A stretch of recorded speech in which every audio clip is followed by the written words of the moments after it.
The topic of our lesson for today is the cell cycle control system. But first, let's have a pretest. So number one, we have the decline of the MPF activity at the end of mitosis is due to A. The destruction of the protein kinase CDK, B. Decreased synthesis of CDK, C. The degradation of cyclin, D. The accumulation of cyclin, and number two, one difference between cancer cells and normal cells is that cancer cells A. Are unable to synthesize DNA, B. Are arrested at the S phase of the cell cycle, C. Continue to divide even when they are tightly packed together, or D. Cannot function properly because they are affected by density-dependent inhibition. Number 3. Vinblastine is a standard chemotherapeutic drug used to treat cancer. Because it interferes with the assembly of microtubules, its effectiveness must be related to A. Destruction of the mitotic spindle formation, B. Suppression of the cyclin production, C. Myosin denaturation and inhibition of cleavage poro formation, and D. Inhibition of DNA synthesis. Okay, so for your answers, you may write down your answers in the comment section below. And with that, let's start with our discussion. So the first slide, the eukaryotic cell cycle is regulated by a molecular control system. This means that the cell division has a timing and a rate. And this timing and the rate of cell division is always regulated by the cell cycle control system. And how it is regulated? It is usually regulated by chemical signals. So it is a type of a molecular control system wherein the molecules or the molecular players at play are chemical signals that are present in the cytoplasm. So during the 1970s, here in our diagram, there's a group of researchers wherein they prepared two experiments. So in the first experiment, they prepared two cells. One cell is at the S phase and the second one is at the G1 phase. Okay, and when they fused these two cells, the cells in G1 also proceeded to the S phase. And this means that there is some sort of trigger that are found in the cytoplasm. Okay, because they didn't try to fuse the nucleus, they only fused the cytoplasm. However, the cell that is in G1 was also triggered to proceed to S phase. So the inference that we can get from that is that there's a chemical signal or a chemical trigger that triggers the G1 cell to move forward to S phase. Okay, so next one, we have the experiment number 2, wherein there's a cell that's in mitotic phase. When they merged it with the G1 cell, when they fused it together, the G1 cell also proceeded to mitotic phase without undergoing the S phase. So as you can see, it only has one chromatid as compared to the two phase that have undergone the S phase. The chromatids are duplicated or the chromosome is duplicated. However, since the G1 cell proceeded to the mitotic phase without undergoing the S phase, it only has one chromatid. So this means that there are triggers again found in the mitotic phase that can signal the G1 cell to already proceed to the M phase without checking for DNA damage, without checking for the materials needed for cell division, and also bypassing the G2 checkpoint. So the cell cycle control system is regulated by a cyclically operating set of molecules. This means that the chemical signals that are found in the cytoplasm increases its concentration cyclically. Or this means that there's a time where the concentration of these molecules are at its peak, while there's also a time wherein the concentration of these molecules are at a low level. And the cell cycle is regulated by internal and external signals. So there's a signal coming from inside the cell, and there's also a signal coming from the external part of the cell or the extracellular fluid. And then, of course, we have the checkpoint in the cell cycle, wherein there are stop and go ahead signals. So that it senses or it triggers the cell to whether it's time to move forward or to stop at that checkpoint. So we have these internal signals or these molecular players inside the cell, and we call this regulatory proteins. So first we have the protein kinase. Now protein kinase, it's an enzyme that can activate or inactivate other protein by phosphorylation. Or the phosphorylation is a process wherein a phosphate is given to another protein or to another molecule. Well, in this case, the protein kinase activates or inactivates other protein by attaching a phosphate to it. However, you have to know that these kinases or the protein kinase are usually inactive in the cell by default. So usually they're inactive. And that's the time wherein the protein called cyclin comes into the picture. So during cell division, there's a protein that's called cyclin, and a cyclin, coming from its name, it's a protein that cyclically fluctuates in concentration in the cell. And there's a protein kinase called the CDK or the cyclin-dependent kinase, which is usually inactive. However, when the CDK attaches to the cyclin, it becomes activated. And the complex of the cyclin and the CDK actually becomes the maturation promoting factor, or what we call the MPF. And the MPF, or the complex of the CDK and cyclin, it's the one that triggers the passage of the cell into the mitotic phase. So basically, we have the gate that is called the G2 checkpoint, and it's the MPF that opens the gate so that the cell can proceed to the M phase. So what actually happens is that the CDK, since it's a kinase, it phosphorylates the protein called RB protein, or the retinoblastoma protein, which you will encounter that in our next slide. But you have to know that there's the RB protein, and this RB protein, it actually stops cell division. It's a protein that is a stop signal.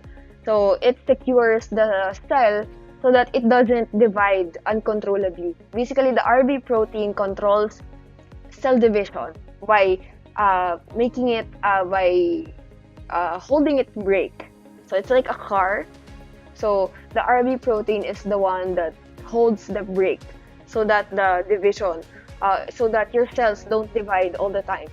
Okay, so that's the RB protein. However, the CDK actually inactivates the RB protein by giving it a phosphate, or by phosphorylating the RB. Okay, and the phosphate comes from the ATP. Basically, the phosphate is, we get the phosphate from the ATP, and the phosphate from the ATP is transferred to the RB protein. And when the RB has a phosphate, it's actually deactivated. It becomes inactive, and therefore it stops cell division. For when the RB has a phosphate, because the CDK phosphorylated the RB protein, then the cell cycle proceeds. So basically, CDK is a go signal that inactivates the stop signal RB, and therefore the cell division can proceed because the RB protein cannot stop the cell division because it's been inactivated by the CDK. And that's the maturation promoting factor, because the CDK is usually inactive when it doesn't have a cyclin. So, but if it's activated when there's a cyclin, then it can also inactivate the RB, and then it can start cell division.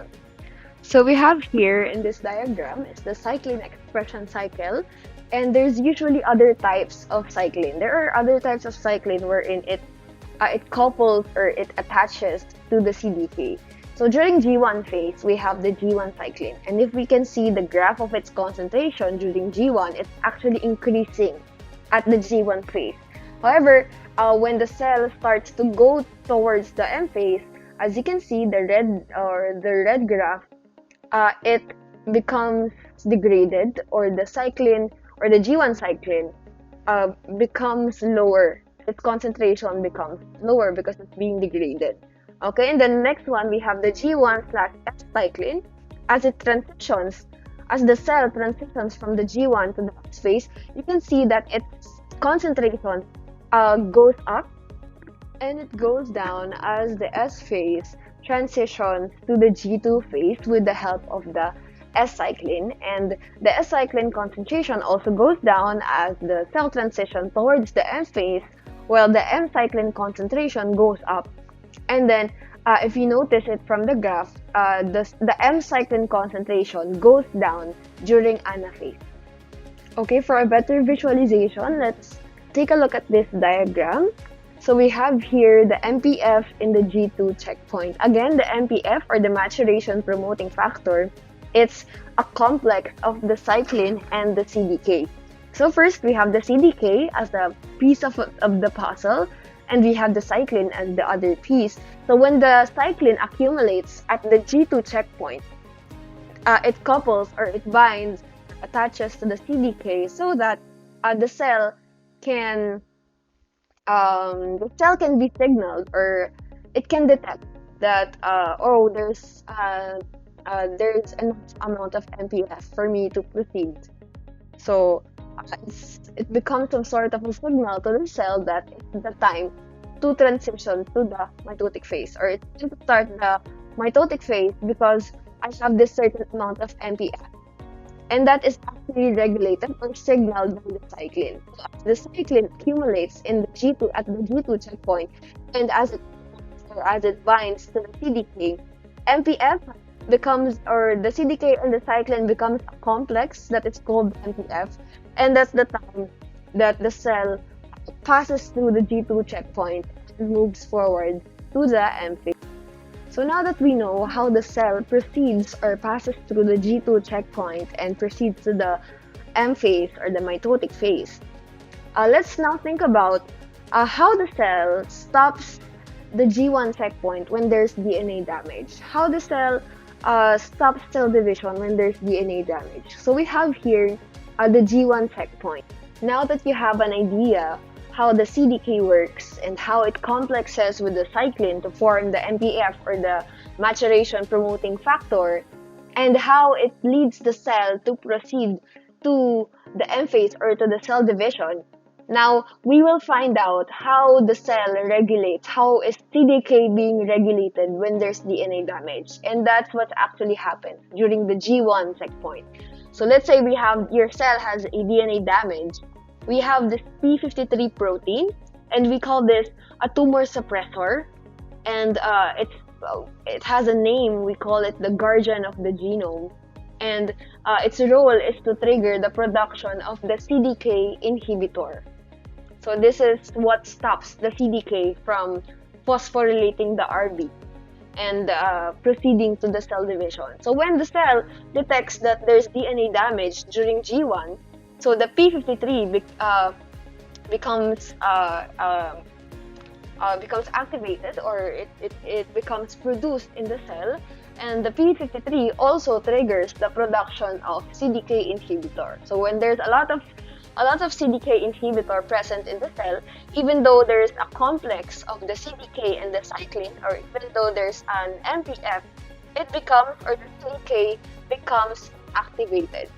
So when the CDK inhibitor attaches to the CDK won't be able to give a phosphate, or won't be able to phosphorylate the RB protein, and therefore the go signal, it gets jammed. Basically, it gets jammed by the CDK inhibitor so that the RB protein remains activated to stop cell division. So that's one of the mechanisms of the p53 protein to deal with the DNA damage. So another mechanism is that the p53 protein, it actually activates the DNA repair enzymes. So in your activity, when we tried to divide the class using your names as a DNA, so those who got a typo or who got errors in their names and used a correction tape, that's actually an example of the action of the p53 protein. The p53 protein, it's the one that tells the cell to correct or to repair. So it activates the DNA repair enzymes to repair the DNA damage. However, when the cell detects that the DNA is beyond repair, then that's the time that the p53 protein will actually trigger programmed cell death so that they can recycle the material so that the cells can use the materials to go to another round of cell division, and with this time with the correct or the with the undamaged DNA. So, okay. And then we have the p53 gene. Don't get confused with the p53 protein and the p53 gene. Um, the p53 gene actually is the one that contains the information, or since it's a gene, it's the one that contains the information that tells the body to produce the p53 protein. So it has the genetic code or the code for the p53 proteins. However, they have found out that when they studied the genome of those with of cancer patients, they found out that the p53 gene it's often most mutated in cancer patients. So if you're reading articles or scientific articles about cancer, usually the p53 gene or the p53 protein is usually mentioned. You may also encounter terms like the proto-oncogene or the oncogene or and the oncogenes. Now, what happens is that p53 gene it's actually considered a proto-oncogene because it has the chance to turn or to be mutated into an oncogene. Proto-oncogenes are actually genes that encodes for proteins that when mutated they become cancerous. So if this protein becomes mutated, it becomes cancerous. So it's usually the p53 protein, and therefore the p53 gene we call that the proto-oncogene. Now when this gene or when the p53 gene has a mutation, then we call that the oncogene. Okay, so it's just some of the terms that you may encounter as you read articles regarding cancer, since most of you are interested in cancer. So again, the mechanism of the p53 protein in stopping cell division when there's DNA damage is that it triggers the production of the CDK inhibitor to jam the signals coming from the MPF. And so, with that, let's further explore the role of the MPF during the M phase. Okay, so we have here the maturation promoting factor or the MPF, which is of course a complex of the CDK and cyclin. So we have the CDK that's activated and it gives or it phosphorylates the target protein. So we have here in the diagram, we have the target 1, target 2, and target 3 proteins. Yes, and then the CDK phosphorylates the target proteins by giving it a phosphate. So as you can see, there's the P right here. And of course, these target proteins are the ones that signals the cell to begin the M phase. Maybe target 1 tells the cell to or has a function in spindle formation, or maybe target 2 protein has a function during chromosome condensation, while target 3 has something to do with the nuclear membrane breakdown. So that's how the signal from the cell is cascaded through these molecular signals, and of course especially the CDK. Okay, so we have here in the next diagram we have the nuclear membrane fragmentation, and this is actually mediated by again the MPF. So there's a protein or there's a component in the nuclear membrane wherein when the CDK phosphorylates the target protein, or when it adds the phosphate to this component in the nuclear membrane breaks down. And that's the time that the cell proceeds to the next phase in the mitotic cycle, or in the mitotic phase. Okay, now next we have another molecular player, and we call this the anaphase promoting complex or the cyclosome. Or in short, we call this the APCC. Okay, and this is the one that ensures the cell or that the chromosomes are separated during anaphase. And so this is how it works. So first, of course, we have the protein that glues two chromatids together, and we call that the cohesin. Now, during the anaphase, the separase cleaves the cohesin. However, when if it's not anaphase, the separase actually has this securine protein. So you can imagine during our class activity in class division, right? You have the paper that's supposedly your DNA and it's folded.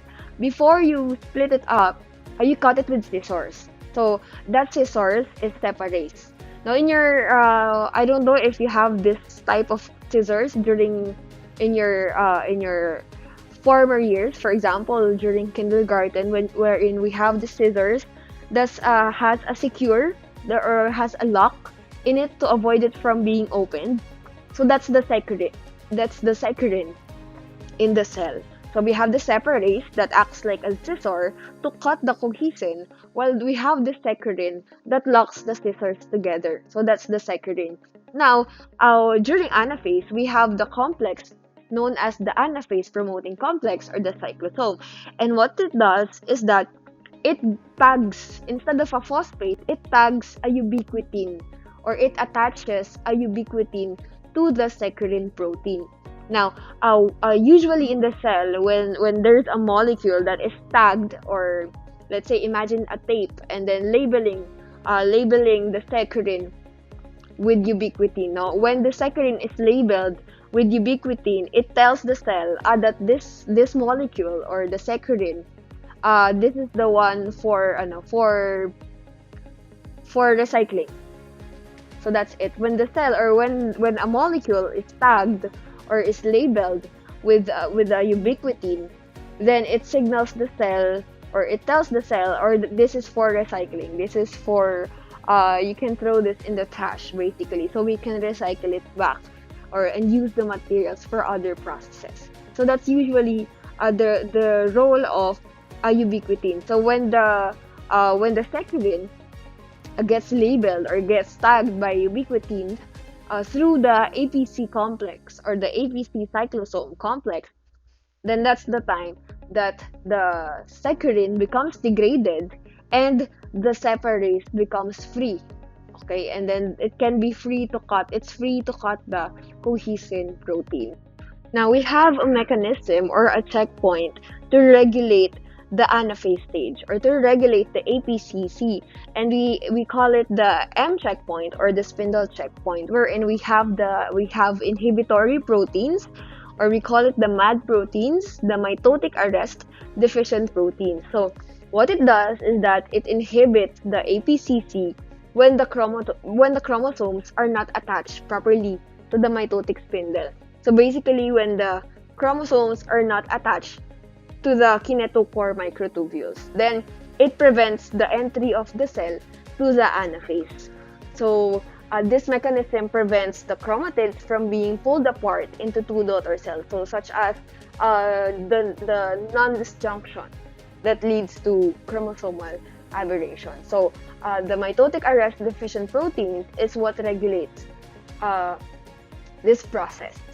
Okay, but when the cell detects that all of the chromosomes or all of the chromatids are connected, or all the kinetochores are attached to the microtubules or the kinetochore microtubules, then that's the time that the APCC increases in concentration and it proceeds to the anaphase. And so that's the time wherein the saccharin gets degraded and the separase becomes free, and then the separase is free to cut the cohesin. So the chromosomes or the chromatids become separated and moves towards the opposite pole of the cell.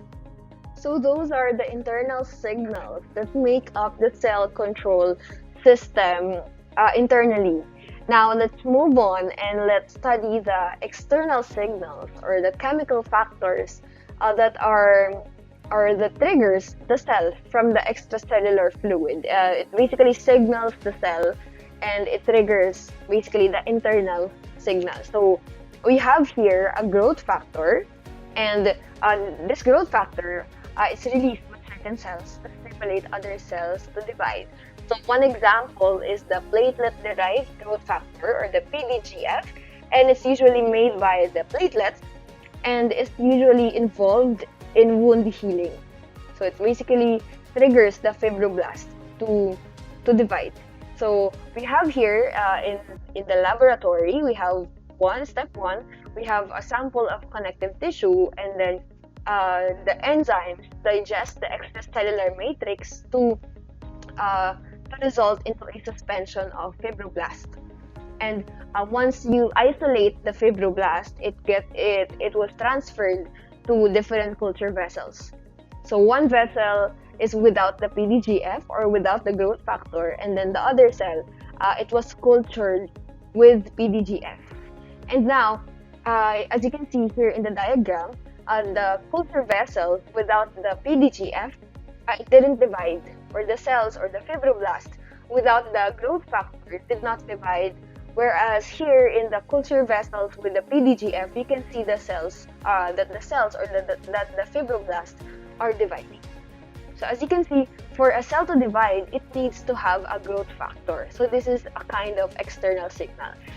And so we have here, this is the mechanism, or in the diagram, this is how the growth factor signals the cell or the cell cycle control system to start dividing. Basically, from the extracellular fluid,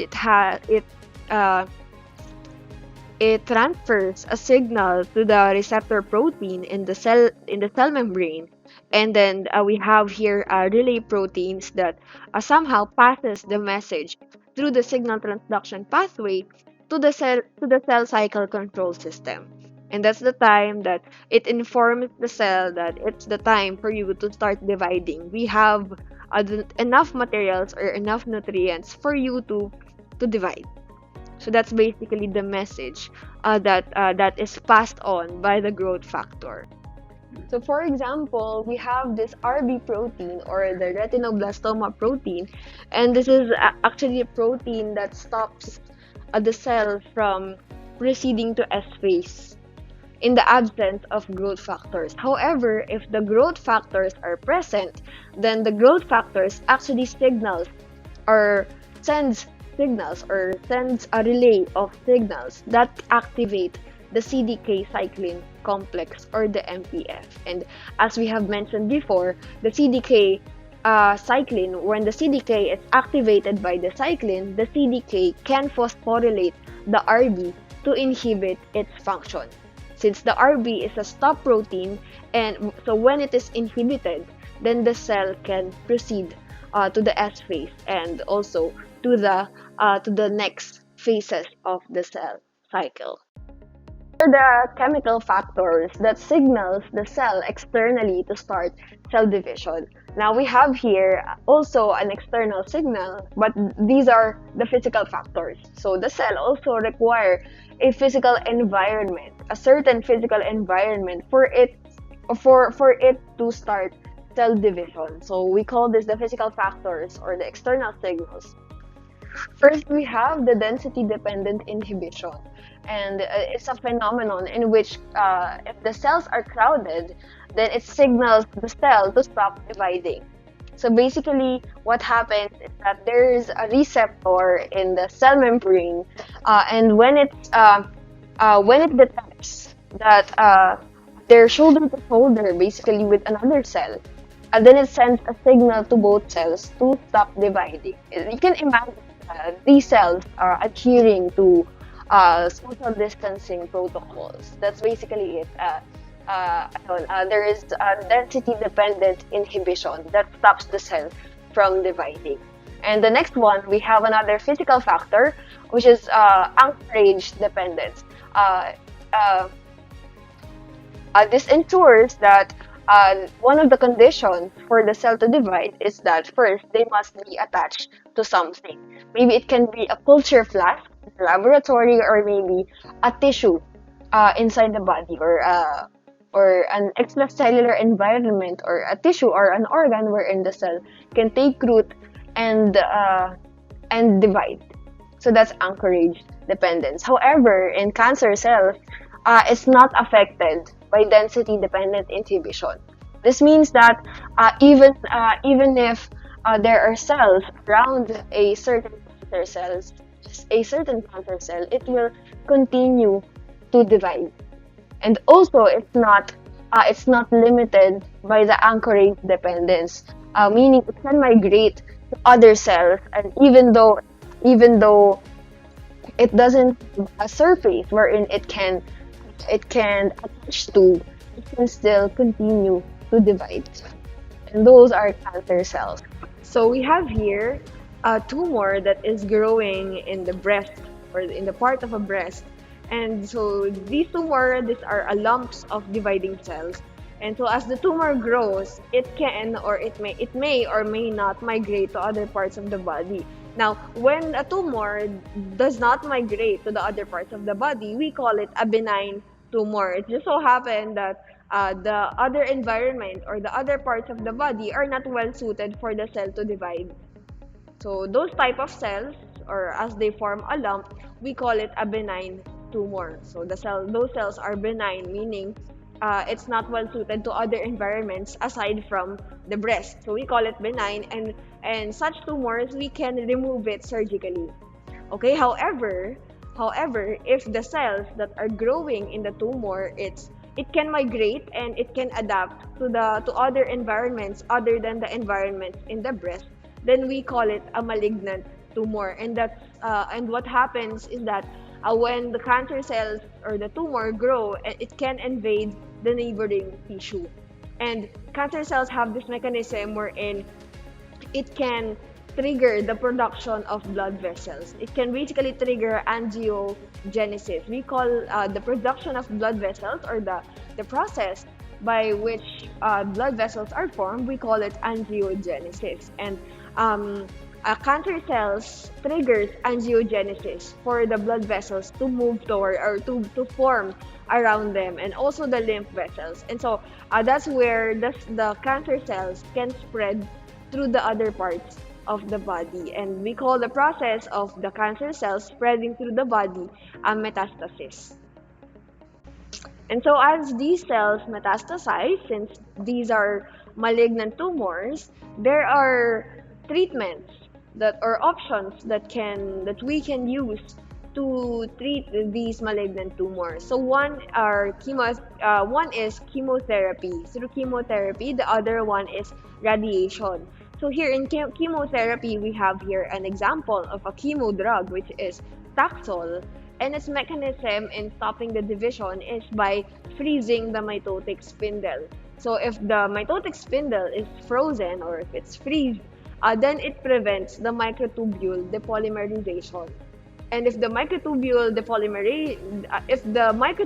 cannot depolymerize, the cells are prevented from proceeding to metaphase. And that's how the Taxol works.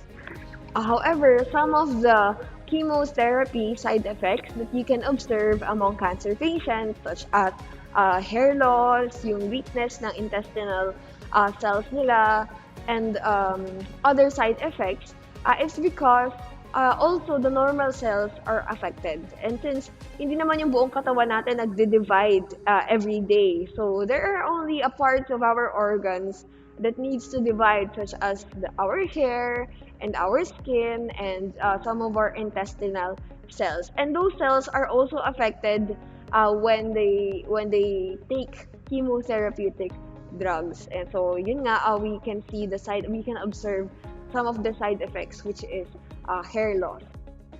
And so we have here another type of cancer cell, when we call this the HeLa cell, because it's actually extracted, or it was cultured from the tumor of Henrietta Lacks. However, it was cultured without her consent. So during that time, there's a hospital that offers medical service to African American women. And so Henrietta Lacks went there complaining of vaginal bleeding. And so when they extracted the tumor, what happened was the tumor, or the cells in her tumor, were cultured without her consent. And even until now, is still actively dividing. It's a wonderful phenomenon because it paved the way to scientific researches about cancer. However, the other part, or the other side of the coin, it's that it was done without her consent, or it was cultured without her consent. So I leave you to ponder with that, and that ends our discussion. for today about the cell cycle control system. And goodbye, and thank you for listening.